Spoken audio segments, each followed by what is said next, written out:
stay true to yourself and stay true to your values and just be kind to people.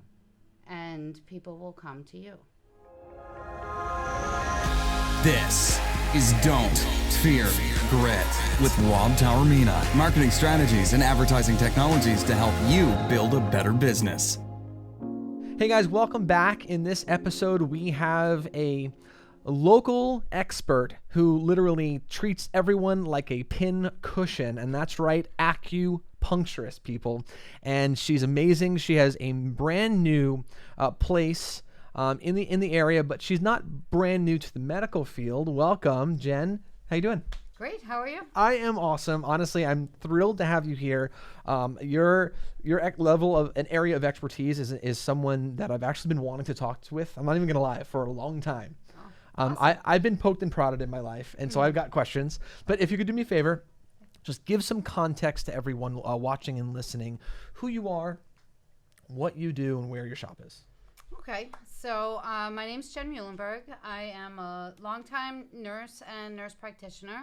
I've been a nurse for just about 20 years now and a nurse practitioner for, I think, about 12 or 13. And I'm a new acupuncturist for about a year now. And I opened my own place, Just Enjoy Life Acupuncture and Wellness Center in Stony Brook. Congratulations. Thank you. That's a really big deal. Now, all right, so right off the bat, let's talk about the stigmas associated with acupuncture and the treatment of that stuff. Number one, does it hurt a lot? No. It doesn't, right? No. Yeah. And it's such a ridiculous thing. Yes, and people, like, if they don't know, I actually carry a couple of needles in my bag all the time. Just to prove to people. And I'm like, here, give me your hand. Feel this. And they're like, put the needle in. I'm like, I already did. Right, it really doesn't hurt. No. And I know there's lots of benefits, and I know acupuncture is something that can treat lots of different things. But what would you say is one of the most common things that people are dealing with that acupuncture would be something that really would help?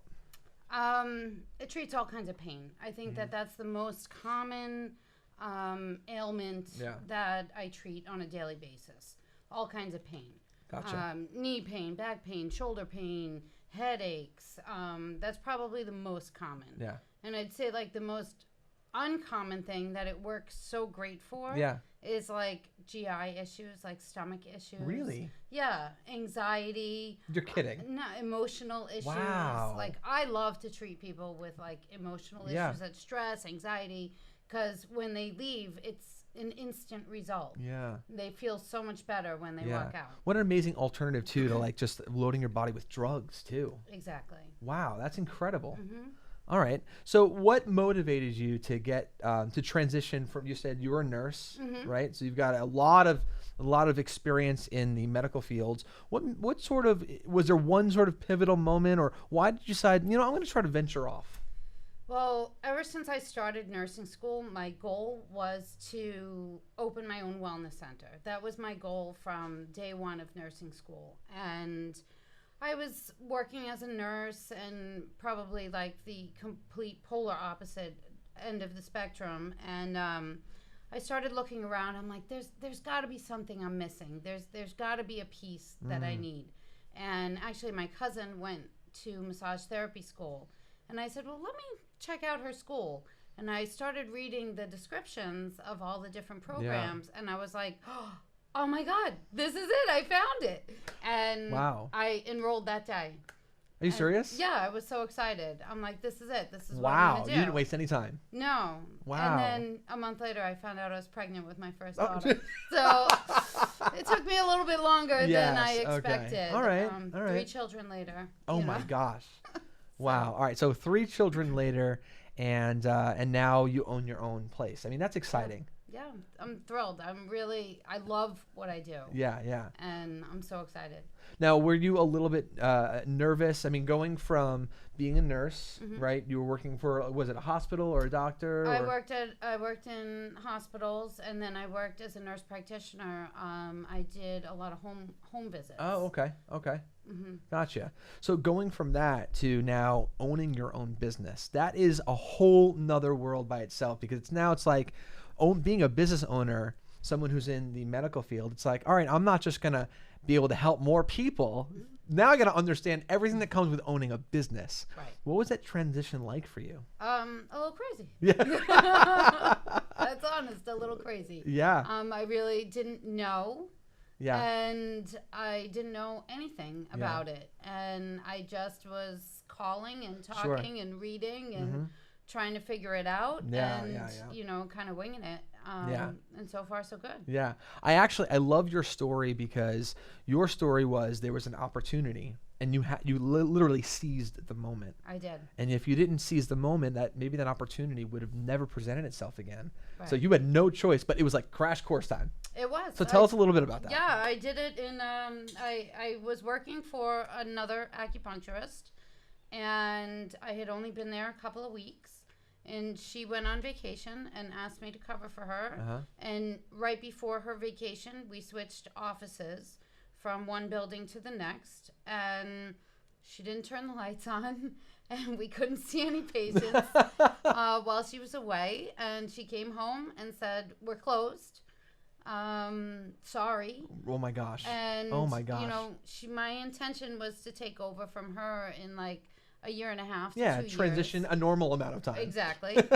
And I slept on it one night after she told me she was closed. And I said, well, since it was always my intention to take over, why don't I just take over now? Oh my gosh. And she's like, you sure about that? And I said, yeah, I want to do it. Right, So, before I change my mind, let me just do it. So she said, let me speak to the landlord and make sure it's okay. Yeah. And he was like, great. Yeah. And I signed the lease she told me that on a Monday. We agreed on the Tuesday, and Friday I signed the lease. Oh my gosh. And then I went on vacation and worked from the car and from the beach and tried to get as much as I could set up remotely. And then then it was my son's birthday, and we had a trip planned in the city, and school started for the kids. So then when they went to school, I opened my doors. So for all those people that are like, oh, you know what, I want to open my own business, I want to start my own business, but I'm not ready, I just don't have time.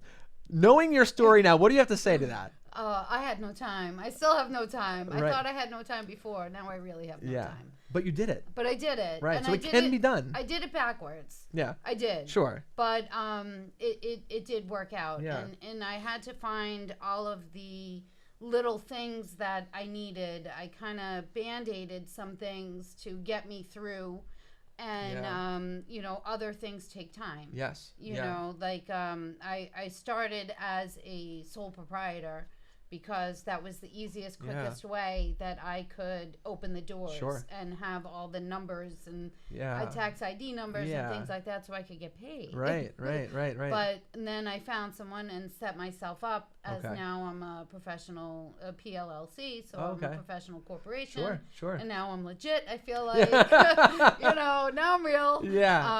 But, you know, so that's all. So I did what I could to get me to that next point. And then I still have some more, you know, things that I have to take care of. Of course. In that arena. Yes. But it's all coming along. Nicely. That's amazing. You know, there's that famous saying that if opportunity doesn't knock, just build yourself a door. But when opportunity does knock, open the door and run in. And that's what you did. I did. Yeah. Congratulations, honestly. Thank you. Like, I'm very proud of your story. Like, it's really, really cool. I like hearing that because I think people have a lot of hesitancies as entrepreneurs or aspiring entrepreneurs. Like, I think a lot of people have these dreams. I want to open up this shop. Like, this is a dream of mine. And I think there's a lot of fear that prevents them from trying. You know, and clearly you didn't let fear like at all govern your decision. No, I couldn't. I just had to move at warp speed. Yeah. Because if I stopped to think about actually what I was doing and the risk that I was taking, I wouldn't have done it. Yeah. You know, and I just said, well, all right. I'm all in, right, you know, 2 feet in the deep end, and that's the way it goes. Yeah, and you're not saying that you were like necessarily irresponsible about it because you're someone like clearly you were already pursuing becoming an acupuncturist, right? You were already working with someone, so you were really familiar. You were getting familiar with it. You already had plans to eventually take over, right? So there was responsibility. It just what happened made you expedite the process. Exactly. And Yeah. like I had done like some of the things beforehand. Like I had a tax ID number Yes. already. Okay. I had, like, we require an NPI number. I had that already. Gotcha. So those things I already had in place. I had Yeah. already built my own website Oh, okay.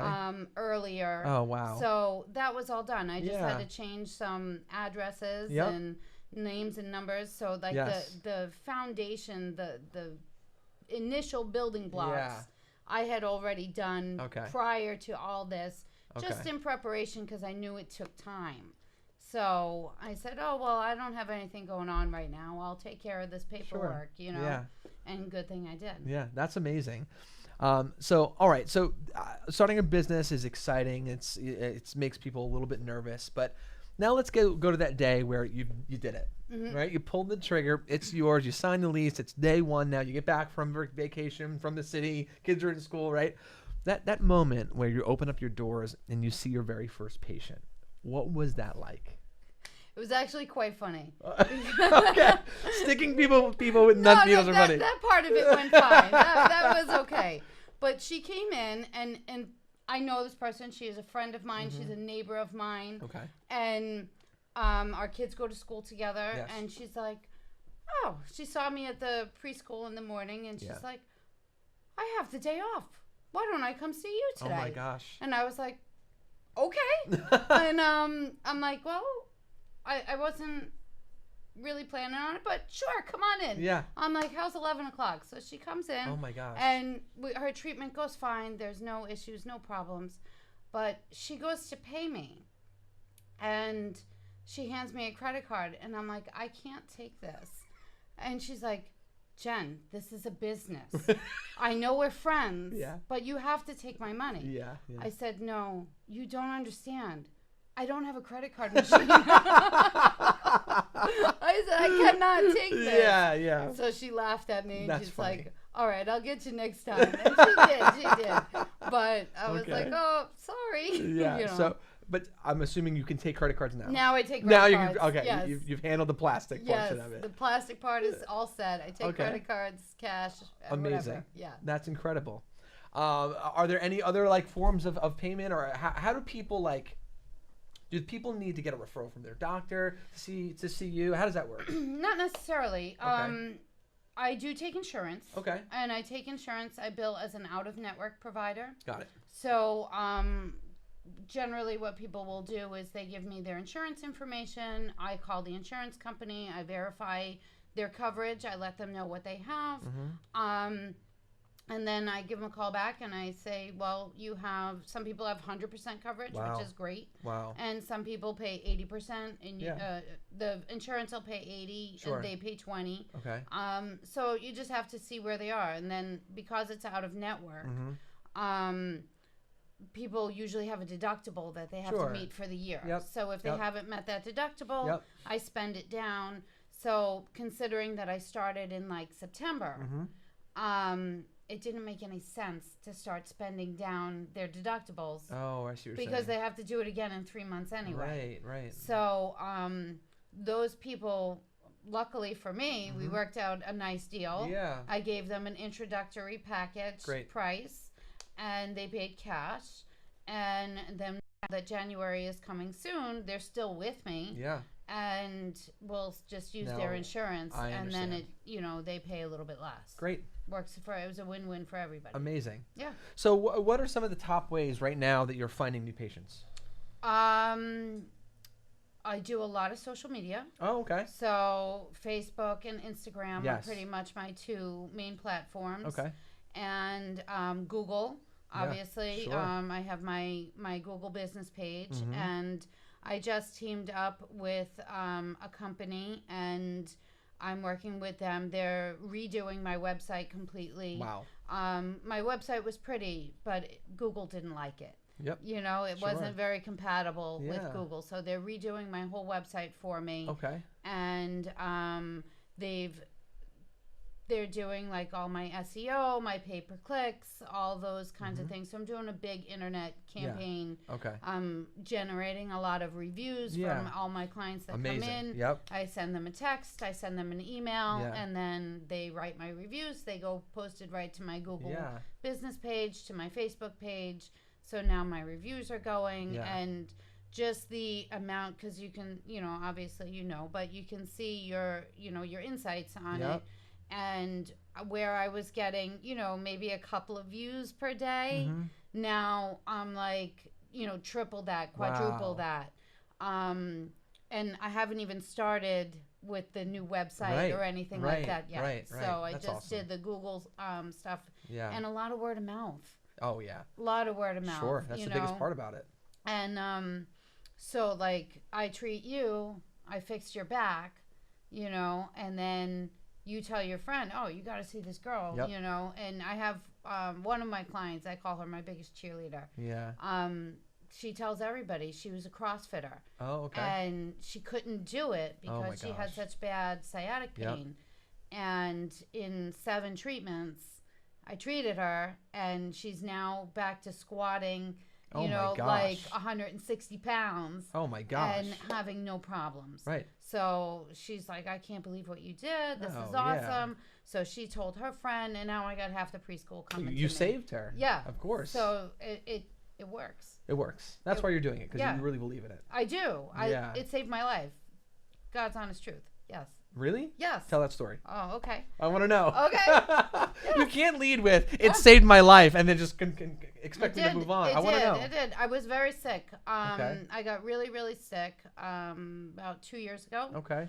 And I was in the hospital for like 8 weeks. Wow. And nobody knew what was wrong with me. Yeah. I had top docs from all over the country trying to figure out what was going on. And turns out I had this like ultra rare disease that I was like one of 3 people in the world to have. Oh my gosh. Yeah. And what it was my lungs were completely covered in uterine fibroids.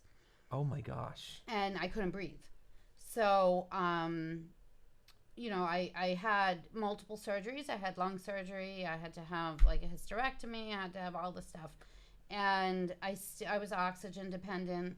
And I did everything that they asked for, everything they wanted to do from a Western standpoint. Sure. And I was, in city hospitals. I was at Columbia. I was at Cornell. Wow. So they were great places to be. And my teacher at school said, I'm going to fix you. And because I was still I had to postpone my graduation because I was sick. Yes, yeah. So when I went back to school still on oxygen. Okay. And my teacher said, I'm going to treat you.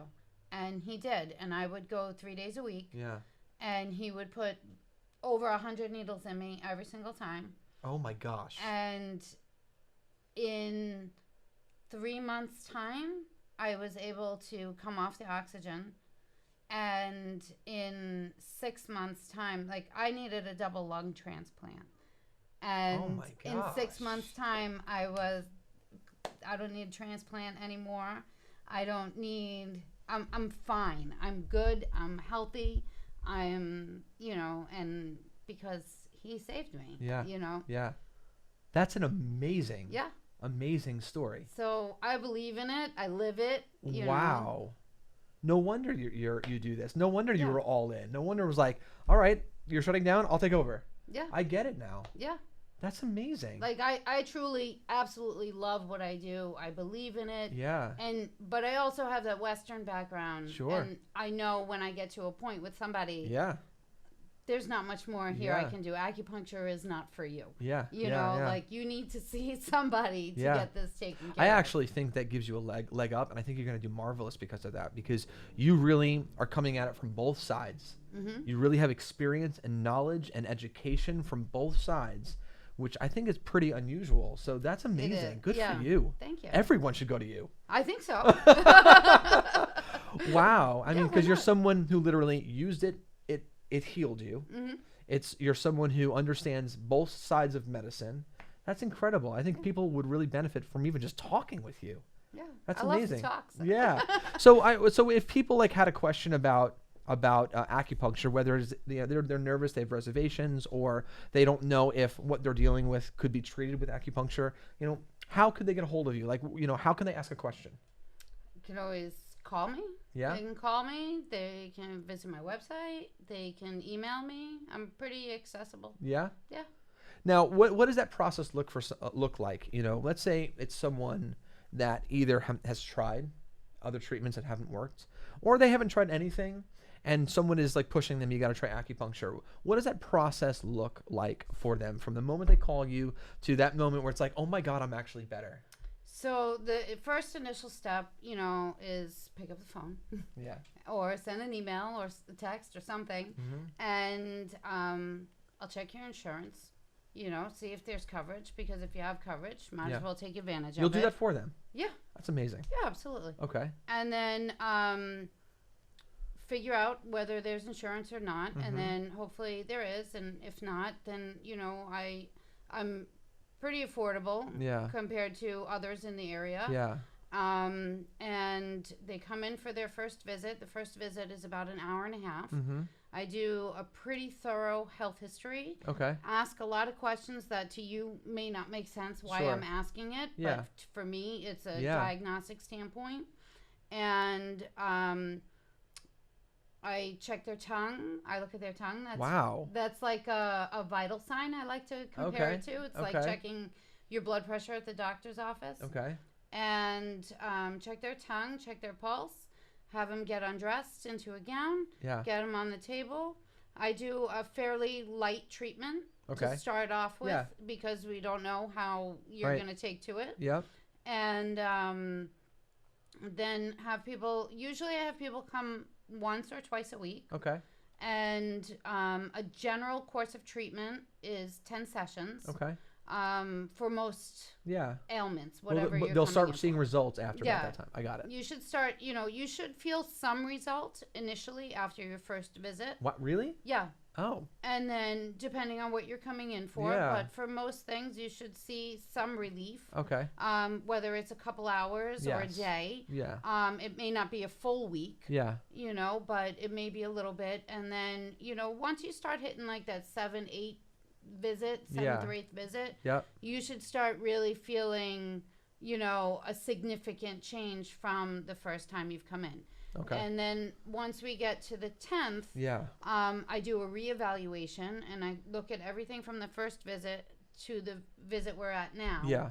And then compare the two. Okay. And go through the list with you and say, well, you came in, you were sleeping 4 hours a night and were not well rested. You're now sleeping 8 hours a night and not waking up at all. So that's an improvement. You came in when you were very angry and frustrated, and now you're calm and cool as a cucumber. Right. You had your back pain was at a 10 out of 10 and couldn't walk. Right. Now you're walking erect. Right. And your pain is at like a 2. Yeah. So it's not completely gone, but you've made significant strides. Or I'll say, we haven't really made good progress in this area. Yeah. So I would recommend that you either do a few more treatments or maybe seek something else at this point. I'm not in it to say make you come for extra visits when you don't need it. Right. If I can't do it, I can't do it. Yeah. Yeah. So what was let's go back to your business, Yeah. the whole starting a business thing, and what would you say is the biggest surprise about starting your own business? The amount of time. The amount of time. Yeah. I could be there 15 hours a day and still not be done. Right. People who are working a 9 to 5 is working a lot less than us, right? Yes. Yeah. Yes. The amount of time that it takes to put into everything. And I just actually interviewed 2 people this morning. Oh, okay. One for a receptionist and one for a massage therapist. Yeah. Because I've been doing most of it all myself. Okay. I do have one assistant who's there part-time now. Okay. But I had to bring her on. I was like, I can't. Yeah. I can't possibly Right. do the marketing, the advertising, the changing of the No. beds, the laundry, treating patients, Yes. answering the phones, Yeah. scheduling appointments. Yep. I just could not Yeah. do it all And myself. I was taught this by my father-in-law years ago. Owning a business, there's 3 primary roles, and then there's roles underneath all of them. He was like, in life, in business, you can only ever do 2 at the max. Ideally, you only want to do 1. You can never do 3. Mm-hmm. He's like, the second you have to do 3, you'll fail. And the 3 roles are marketing the business, working the business, and managing the business. He was like, it's impossible to do all 3.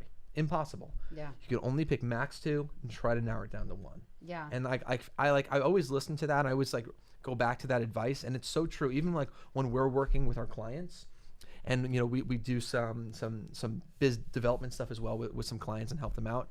And when I do a business audit, I realize I'm like, wow, this one person is literally trying to do it all, and they're going to burn themselves out. They're going to burn this business out, and we try to help them realize you can't be the marketer, the manager, and the worker. No, you can't. It's impossible, Yeah. and that's some really good sound advice. Yeah, which someone told you that earlier, right? Yeah, right. Yeah, I found that out real quick. You run it the hard way. Yeah. But the good thing about you is that, necessity is the mother of invention. Smart people, though, they go through something, they figure out ways not to do it, and they fix it. Mm-hmm. Right? Yeah. And you seem like the type of person where you don't waste time. I don't have time to waste.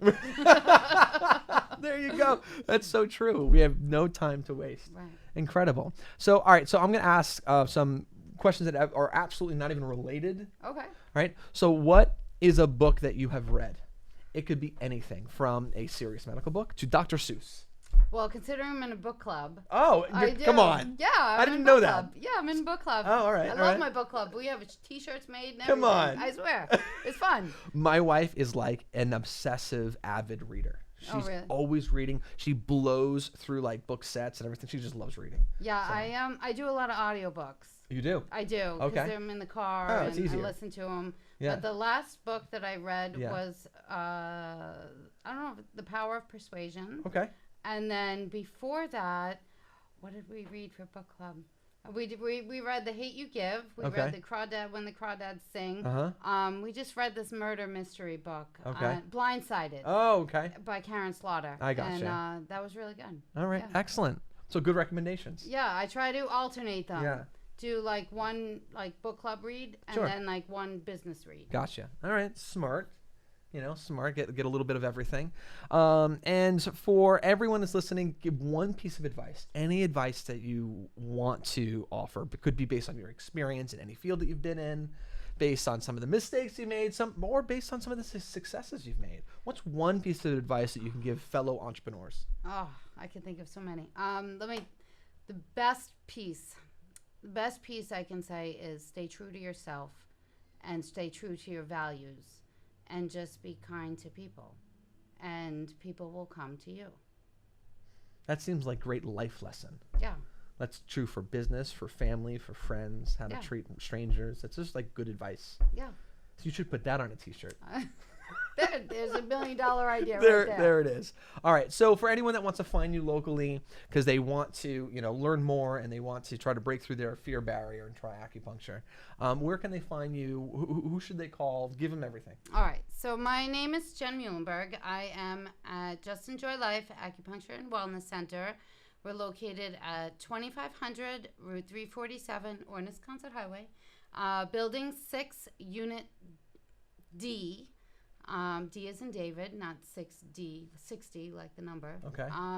In Stony Brook. And our number there is 631-675-1895. My website is www.justenjoylifeacupuncture.com. Awesome. Well, there you have it, guys. If anyone is experiencing any type of pain, if you are have anxiety, or how about this? If you have anything going on, I have a feeling that you can probably help them. Skin issues? Skin issues. Yeah, like psoriasis. Allergies. So how about this? Infertility? If you breathe air, I recommend that you call her, because I have a feeling that you probably would be open just to even having a phone call and just having a conversation on the phone, and you could probably help them. Absolutely. So if you breathe air, call her. I'm sure she's going to be able to help you breathe even cleaner air. But she's an expert in what she does. She opened up an amazing brand new business, and the reason why she's going to be so good at what she does is because you work hard. And I appreciate that. I respect you. I respect what you do as well. Thank you very much. You're welcome, guys. I appreciate it. All right. Thanks for tuning in to Don't Fear Grit. Remember, don't fear the process and don't fear grit. Take care, guys.